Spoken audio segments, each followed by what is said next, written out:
because there are different forms of needy. I just think as soon as you know what your value is and what you have to offer someone in a relationship, you understand what you will put up with and what not.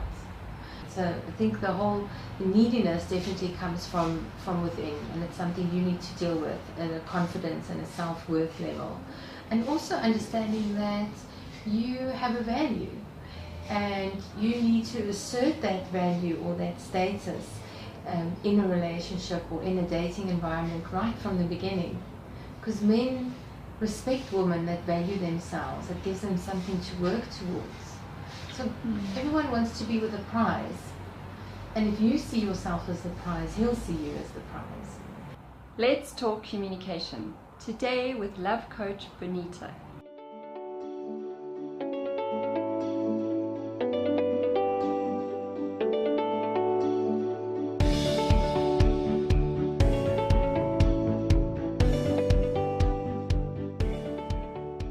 Welcome to Let's Talk Communication. Today we're exploring the world of dating, and specifically the first date, learning more about the communication styles of both the masculine and the feminine and how it plays out in that first moment of connection and attraction. Bonita Grobbelaar, who is a love coach and a matchmaker, is going to share with us her tips from her world. So Bonita, thanks for coming to talk to me today. Maybe just to give a bit of background about you. I know you call yourself a love coach. So yes. What is that about? Well, I started off as a matchmaker 7 years ago, having tried pretty much everything out there in terms of dating services and having burnt my fingers and just not getting to the right type of service. And I eventually then decided to start a matchmaking business. And through working with my clients, I realized not everyone needs a matchmaker. Sometimes they need a coach to help them understand what it is that they're doing wrong in a relationship. You know, it's the old saying, if you keep on doing things the same, you can't expect a different result. So the business then moved over to coaching as well. So yes, I'm a dating and relationship coach as well. Great, and today we're going to specifically be looking at the scenario of a first date. So how to communicate or the different communication styles that come out yes. in the first dates. So maybe just to start in more about even in the world of dating today, because I think it's changed, definitely my world compared to my mother's world and like her mother, but also just maybe just from your experience, because that's obviously the area you work a lot in. Yes. What's happening in the world of dating today? So much is happening. I think there's so much choice out there. And choice can be a good thing. But I think if there's so much choice out there, especially with dating services, it becomes a bad thing because people tend not to settle down. And you always tend to date someone who has their foot in the door, you know, because they know if this doesn't work out, there's the what ifs that are out there as well. And I think, yes, people just don't stick it out. You know, in the first 2 or 3 weeks, if you have an argument or something doesn't seem right, people just move on to the next what if that's out there. So I think, yes, choice is making it difficult. Also, there's a lot of competition. I think when our parents dated, you didn't have as much competition, but now there are all these profiles out there. So you never really know. People don't want to settle down. And by competition, you mean that we just there's more people we're exposed to now with the internet and Yes, definitely. I think in the past it was very much your location, who you knew, and exactly your location and your close friendships and circle of friends and family, and that's how you meet people. Where now it extends beyond that. It extends to the unknown. And I also think another thing that makes dating difficult these days is because there's all this choice, people just go on first date after first date after first date with someone they have absolutely nothing in common with. So it's like time and energy wasting, and I call it dating fatigue sets in, and you get tired and you get disillusioned by the process and just quite frankly disappointed because you don't really know these people that you're meeting and they haven't gone through a screening process. which is something that I teach my coaching clients to do. I call it the smart dating process. So step 1 is finding someone through your network or socially or online, and step 2 would be screening them before you move to step 3, which is dating. Okay, so just assuming that you've done that, and now this is someone who you've screened a bit, so it's not just someone that's totally so different to you that there would be no synergies in that. What makes the first date thing so daunting and nerve-wracking for people? Oh, I think expectations. People place so much emphasis and expectations on this first date. And if you think about it, what is it based on? It's based on your past, your experience, maybe a bit of the romantic comedies that you've been watching. So you invest so much time emotionally into this blind date or this person that you go to the date expecting them to fit into a box and into this predefined box that you've created for them. And if you think about it, it's so unfair. So yes, I think people invest too much emotionally into a date before they meet with someone, and they should just treat it like a fun evening out with a potential friend. Nothing more, nothing less, because if you think about it, this person can't be more, and you shouldn't be giving them this much emotional energy until you know where they fit into your life. So I think expectations definitely make dating daunting. Yeah. And another part, just to set the scene for dating and for I think specifically the first kind of date and what we want to look at is the communication part of it, is the idea of a masculine and feminine essence or energy, because I think that obviously plays out in a huge part in romantic relationships. So maybe if you can just share what you mean by that. You say masculine and feminine essence or energy. Yeah, so masculine and feminine energies exist in all of us. We have a bit of both, and sometimes we resonate with one more than the other, and it also we sort of adapt which qualities we resonate more depending on the environment that we're in. Like and masculine energy is quite dominant. It takes charge. It takes control of the situation and gets things done. Where feminine energy more stands back and is more receptive, nurturing. It's the warm, soft side of your personality. And both men and women have a bit of both. And one isn't superior or better than the other. But it's important to know which of your energies to charge into and to tap from depending on the situation that you're in. So for example, a lot of women, and successful women I might add, resonate with their masculine energies at work, because that's what you need to be successful. You need to take charge, make decisions, get the job done, be analytical about it. And you know, at work we don't get rewarded for being emotional. So, and then you know, if you're a mother, as an example, and you come home, you hopefully wouldn't be using that, you know, those energies when you talk to your children. So they would be more nurturing and warm and loving, hopefully. And then in romantic relationships, how does it play out there? In romantic relationships, you know, there's much to say about the roles men and women play, and I just think men and women were created differently. We were created to complement each other, and men don't respond well to masculine women in a romantic environment. So men respond to femininity, and the same holds for women. Women are more attracted to men who are confident, exude, you know, they're in control of the situation, take charge, arrange the dates, arrange the venue, pick you up. We're just more attracted to that. We're programmed that way. Yeah, because the feminine's more attracted to the masculine. Exactly. And vice versa. Yes. Yeah, Exactly. compliment. So you mentioned there a bit about like successful women, because they obviously very strong in their masculine, specifically in the work environments and that.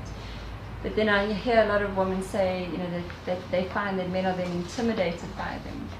So what tips would you offer those women? I don't necessarily think it's about men being intimidated by these women. It's a very good question, because I deal with a lot of coaching clients that are highly successful, and they just take charge in every situation because they're used to taking control in the boardroom and in the corporate environment.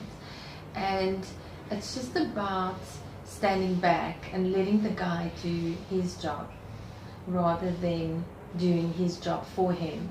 And people say, but you know, I've fought for equal rights. That's fine in the workplace, but if you want to meet someone, and if you want a guy to fall in love with you, you're going to have to allow him to be the man in the relationship. And then I would think the flip of that, and you be the woman, and you be the woman in the relationship, because that's what makes it work. But then, okay, so if it's about then letting the man be the man, and you mentioned there about like equal rights, because it's, you know, feminism is all about that men and women have equal opportunity and equal rights. My question is about how do women then need to be something they're not? I mean, no, I don't know how to explain. No, not at all. It's about being and becoming more of who you are, because we were all born with feminine and masculine traits, and if we want to look at the science behind it, there's no difference between the male and the female brain as an embryo until 8 weeks, and 8 weeks in, a surge of testosterone just sort of explodes in the masculine brain, and then the link between the left and the right brain, which is the left brain is your language side of the brain, right brain is emotion, those neural pathways are destroyed for men.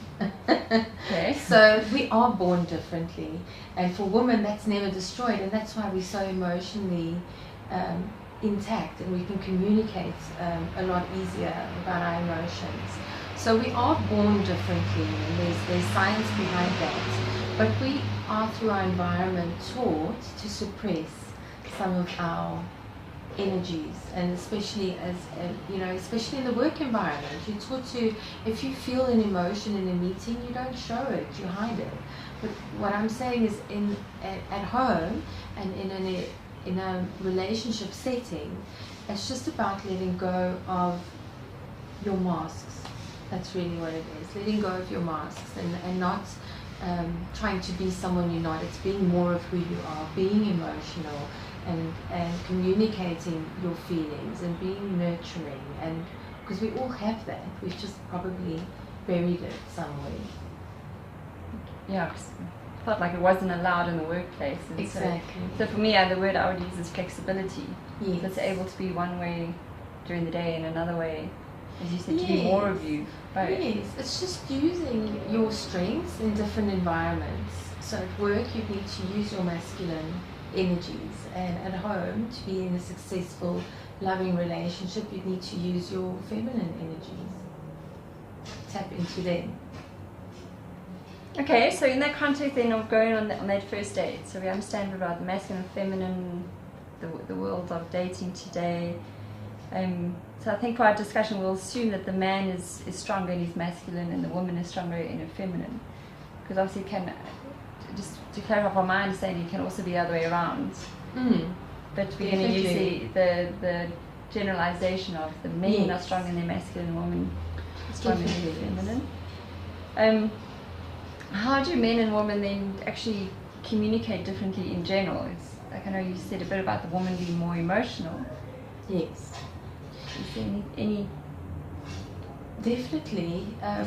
There's a research study in the United States that showed women use on average 25,000 words a day, and men use 12,500 words a day. So they use exactly half the amount of words that we do. And women use conversation to build trust and connection. And when they tell a story, they build up to the story. And it's part of the enjoyment. And when we share with each other, it's a form of respect and trust and bonding. And guys bond through doing things together, not through talking. So when you tell a man, when you want to tell him a story, or my husband always says, get to the point, get to the point. So they want to hear the point first, and then you can give them all the color around the story, but the point is important. So that's how they differ in a major way. Yes. Yeah. That masculine make things happen. Speak short, direct, to the point. Give me the facts, and then afterwards you can give me everything around that. And that's probably when he stops listening to me as well.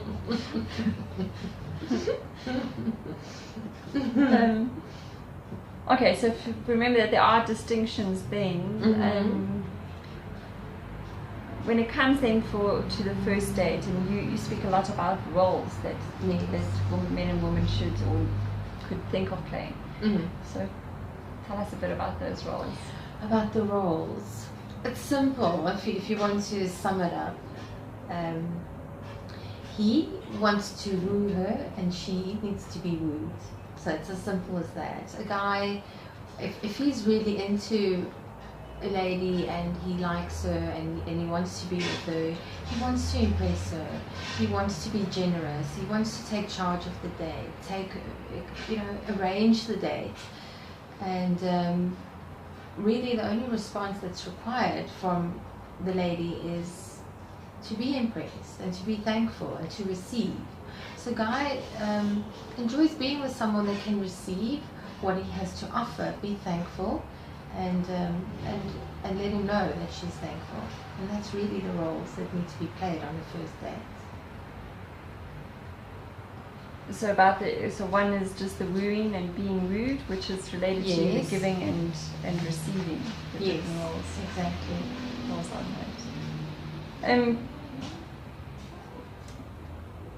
that. Are some of those roles not like kind of outdated though? I don't know.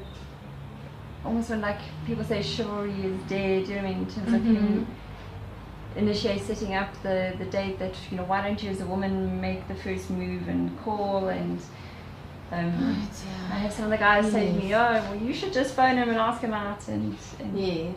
So it gets I think it's quite confusing today, because it just seems like the roles are blurred, or they're just changing, or they're being questioned. Yes, definitely.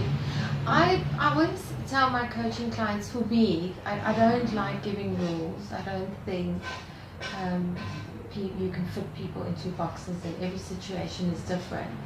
So I don't go by rules, but I go by principles. And my belief is that if a guy really likes you, he needs to ask you out, he needs to work at it. But if there's nothing wrong with making the first move and making it easy for him, because yes, some guys are drawn back and maybe they're a bit introverted, or they don't have the confidence. So being friendly, giving him a phone call just to say hi, that's fine. But he needs to ask you out. I do feel that needs to be, that's his job. Because if you think about it, if I as a female were to call someone, ask him out on a date, arrange the date, pay for the bill, it's just awkward. You don't give him anything to work for. But also we're going back to our masculine and feminine, that for me also sounds like then a woman who's acting from her masculine in that situation. Yes, exactly. And so we're saying specifically for the first date. Oh yes. It's more useful to be the other way around, to be open and approachable, but exactly let him exercise his masculine. Exactly. And there's nothing wrong with approaching him, but you don't ask him out. He needs to take charge, take control, make the decision to go on a date. And I can tell you the reason why I say that, and you can edit this out if you don't like what I'm going to say now, because it's quite crude. No, it's quite crude. But I had a group on LinkedIn, and I was having an open discussion about asking people out and what are must-haves and deal breakers. And I had a guy reply, I mean, with his name and his occupation, say, well, it depends if she's a category A, B, or C lady. And I found that interesting. I asked him to just explain. Said, well, that's quite easy to explain. A category C lady is someone who phones you while you're in a meeting with your boss. She says, look, I'm at home waiting for you, in bed waiting for you. And you tell her, okay, well, I'm busy. I've got a busy day, but I'll get to you tonight. I'll be there tonight. Category B woman does that. Gives you a phone call, you just finish the meeting and then you go home. Category A lady, you leave everything for and you just go. And whether men do it knowingly or not, they place you into a category. You're either his category A or his category B or C. And if you're a category A, he's going to ask you out. He's going to do what he needs to do to be with you. If you're a category B or C, he won't necessarily ask you out, but if you're asking him out, he'll go because there's nothing else to do, you know, and he'll probably go along with the flow until he finds his category A. And it's not that, I don't think they do it knowingly. I think it's just better than staying at home. And that's why women should never ask a guy out. Because obviously we all would love to be or find our partner that we are the category A for that, that person. And why waste time with someone if you're a category B or C? And that goes to us, I'm going to link it back to what you said earlier about filtering out. Because it must go both ways then. Also, what we should be thinking is this a... Exactly. And the most important quality you need for a long-term relationship is that you need to be crazy about each other. For it to work 5 or 10 years down the line, and if you're not his category A, he's not crazy about you, so why waste time there? It reminds me, it's another question I had for you, and I don't know if it's directly related, but it's because we're talking now about women being approachable, so making the phone call to say hello, how's your day, whatever, in order to show interest in that. Where does that line go between being shown you're interested and you know are attracted in some way versus being needy? Because that's another thing. A lot of people talk about women come across as very needy in terms of, and I think it's reflected in the amount of SMSs and phone calls. Yes, I think that's a bit of a loaded question, because there are different forms of needy. I just think as soon as you know what your value is and what you have to offer someone in a relationship, you understand what you will put up with and what not. So if someone doesn't phone you back after a first date and you've sent an SMS and you don't hear from them, if you value yourself and you're quite confident about your worth, you're not going to hang around. And you're not going to be sending. So I think the neediness definitely comes from within, and it's something you need to deal with at a confidence and a self-worth level. And also understanding that you have a value and you need to assert that value or that status in a relationship or in a dating environment right from the beginning. Because men respect women that value themselves, that gives them something to work towards. So everyone wants to be with a prize, and if you see yourself as the prize, he'll see you as the prize. So if you won't put up with him phoning you at 10 o'clock at night and asking you out, you don't even answer the phone and ignore him, he says, okay, she values herself, I should also respect and value her. Does that answer the question? Yeah, I think it does.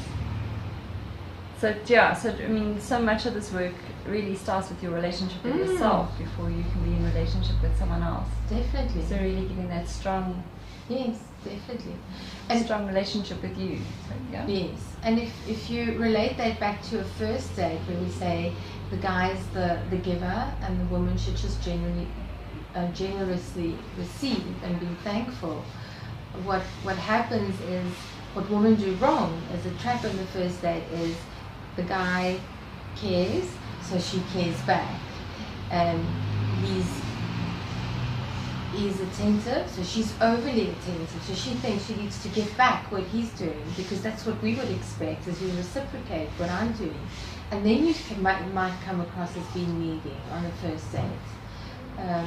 So the only response to his generosity on a first date should be a thank you and an acceptance of what he's doing and a gratefulness, but not giving back, because that might come across, and that's, again, it relates to your value. If you value yourself as I am worthy, and I'm worthy of accepting what you're offering as a first date and your generosity and maybe picking up the bill, and thank you very much, that's so kind of you, instead of, well, can I pay half of the bill, can I, like, I don't feel worthy enough that you should be paying for my bill. That could be one way of seeing it. So it's asserting your worth and your value. So maybe just say, because I mean, I think the bill is always a touchy way. So in terms of then the communication around that, or I mean, my strategy and would be just to offer once, and if he says no, I've got it, is to really be thankful and grateful. So it shows that I'm willing in this tough economic environment to contribute, but I'm not going to push it. It's like, exactly. And that's what you... Yes, I think offering to pay is generous, and it shows that you are generous and you're there for the right reasons. And then it's a game, and he likes saying no, I'll get it, because he wants to get it, he wants to treat you, and then you should let him. Definitely, so that's the right strategy. Cool. So then let's go. So we got the first date happening now. We know how to end it off with the bill. But then you also talk about, in terms of when we're communicating, the men and women, about communication needs versus objectives. So I don't know if you want to elaborate a bit. Yes, so often I send people on a first date, and the women come back and they say, oh no, it was horrible, he just kept talking about himself, like he showed absolutely no interest, not interested in seeing him again. And when I explained to them the dynamics, that this guy was actually so fascinated by you and into you, that men communicate to assert status. That's why they communicate. So on the first date, naturally when he's nervous, and if he really likes what he sees, he's going to assert his status. He's going to tell you perhaps what he owns. Women see that as quite arrogance, or perhaps tell you about the countries that he's traveled to, the amount of people that work for him. He's going to assert his status. He's going to tell you how great he is. That means he's trying to impress you.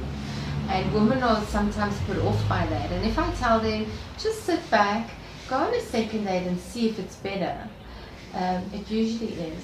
And I actually have a client that ended up dating the guy for another 8 months after the first date was so horrible.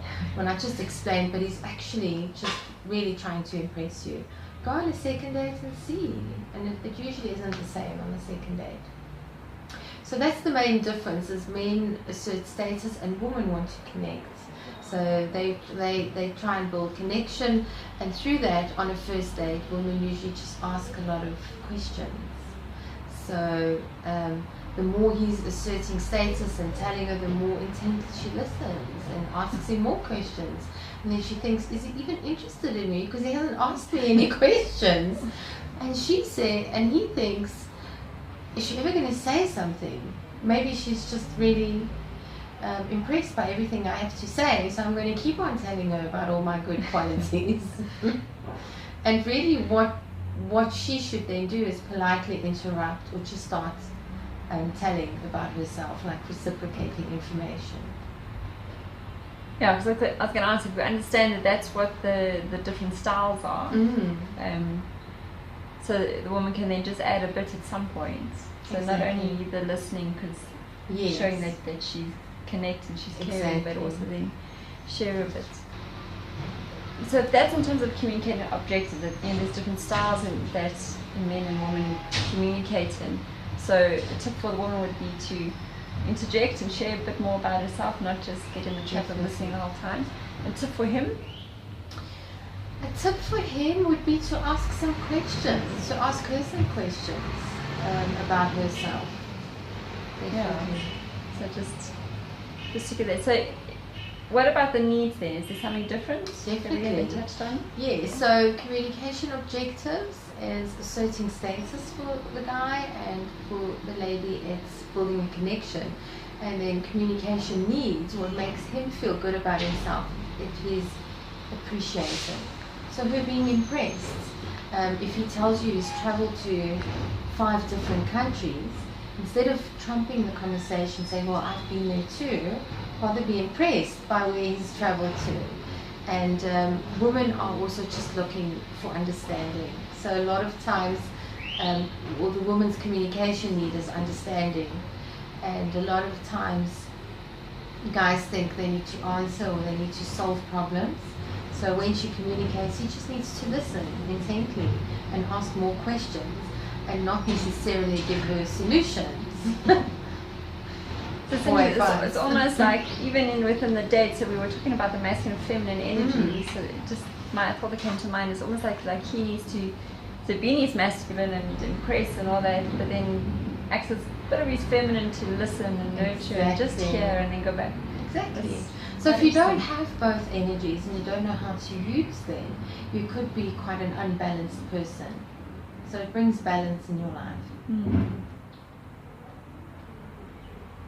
Balance in our life, and then obviously within a romantic relationship is to try and step in with one being a bit, or start off with one, or be stronger, I don't know. Yes. It's having the flexibility, but your default is for the man, the masculine, woman, the feminine. So what about, we talk a lot about verbal and non-verbal communication. Yes. So is there anything there that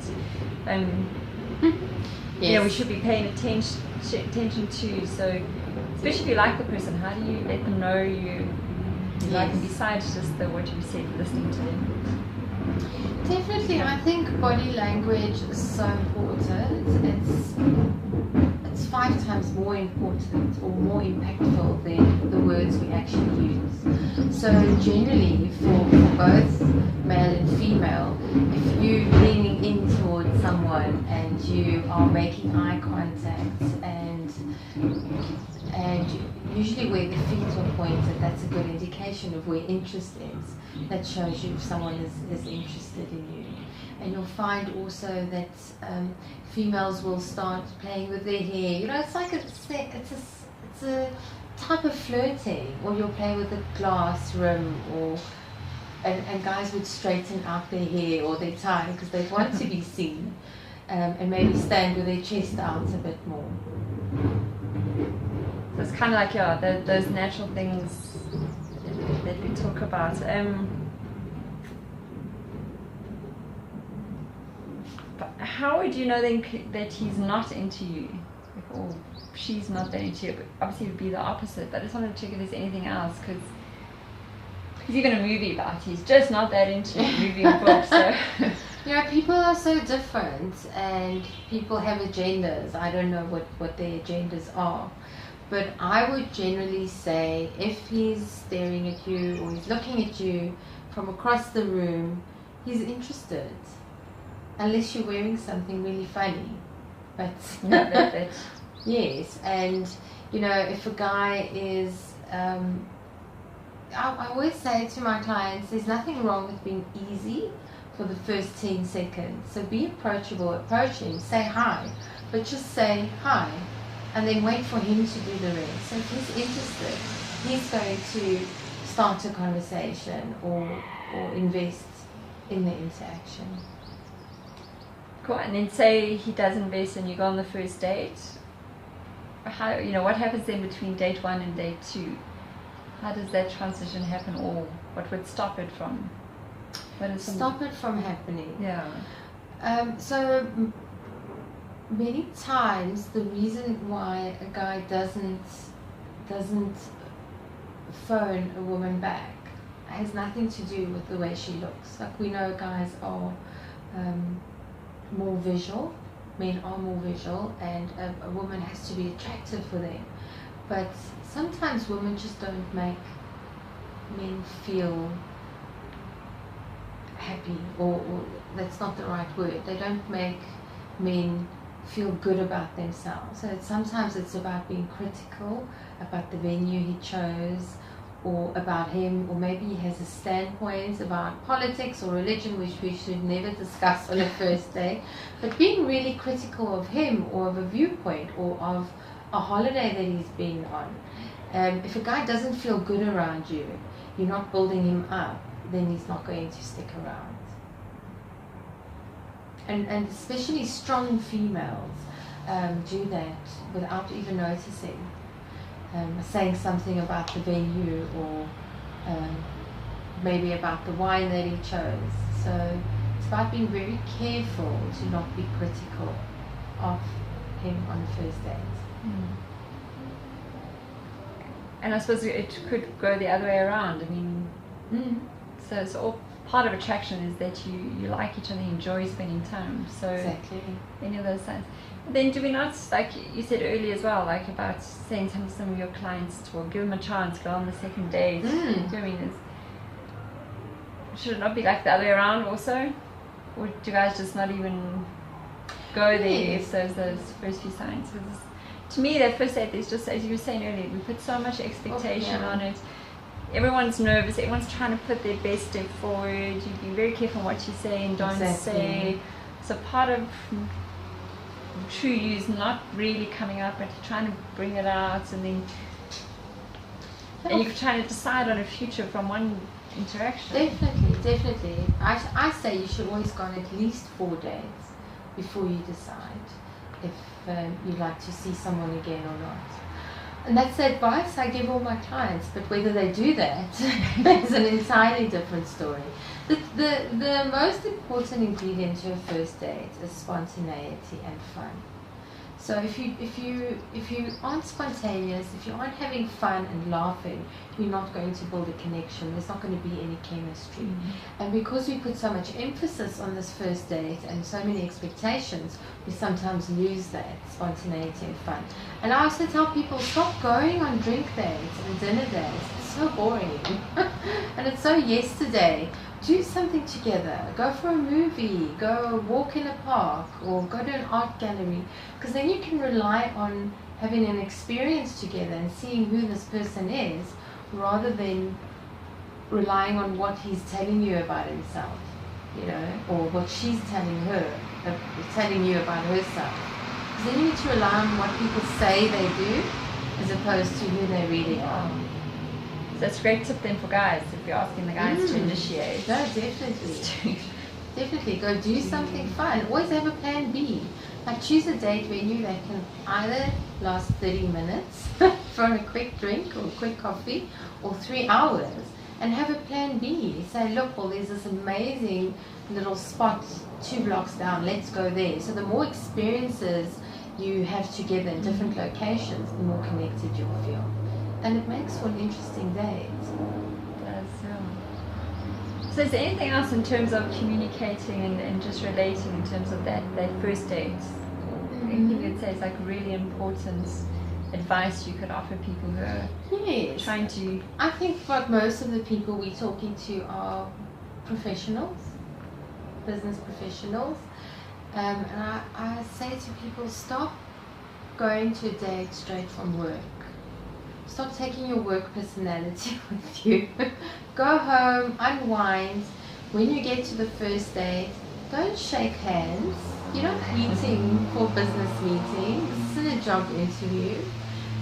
Give the person a hug high. It just starts the tone off warmly, and it also makes it easier to say goodbye. And then maybe just also just ask about expectations. Would there be, I know we've said maybe if there's anything else to add in terms of, because I've had the fortune to be to have lived in 2 other countries, so overseas and that, and I just found their dating and the kind of attitude towards dating so different to here in South Africa. So obviously every country and every culture is different in that. But just from your experience, like what kind of expectations should we go into your first date with, just to be a bit more open, you're saying? Yes. Stop expecting people to be a certain way. Just be open to meeting all types of people, and just find ways to connect rather than rambling down your list of must-haves and don't-haves. So just see if you can connect with this person, because sometimes the person we really connect with and that we can be in a really loving relationship with is nothing like what we expected them to be. I know, for example, my husband is nothing like I expected I would be with, but we're so happy together. And you just need to be more open to experiences and people. That's basic. Great. So if people want to hear more about what you offer, I don't know if you can give just briefly what you do and how to get hold of you. Okay, so I think the easiest way to get hold of me is through my website, which is matchvip.co.za, and I offer matchmaking, we discussed that, as well as date and relationship coaching. And I've also just launched some events. So I'm hosting events for ladies only. Sorry guys.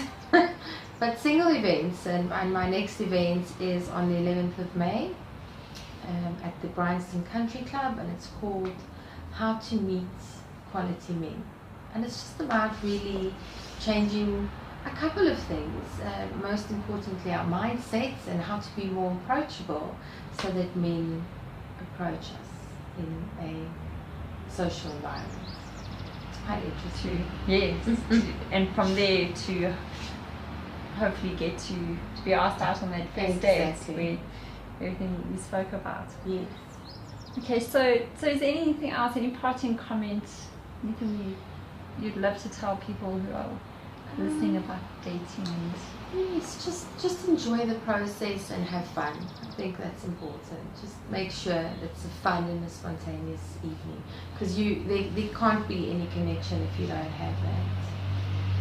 No, it's important. Well, thank you so much then for being with me and sharing on. Wonderful. On the show. Thank you. Thanks for having me. This has been Let's Talk Communication with me, Telana. To find out more about my guest Bonita and also the show, please go to talkcommunication.innercoaching.co.za. Thanks for listening, and be real.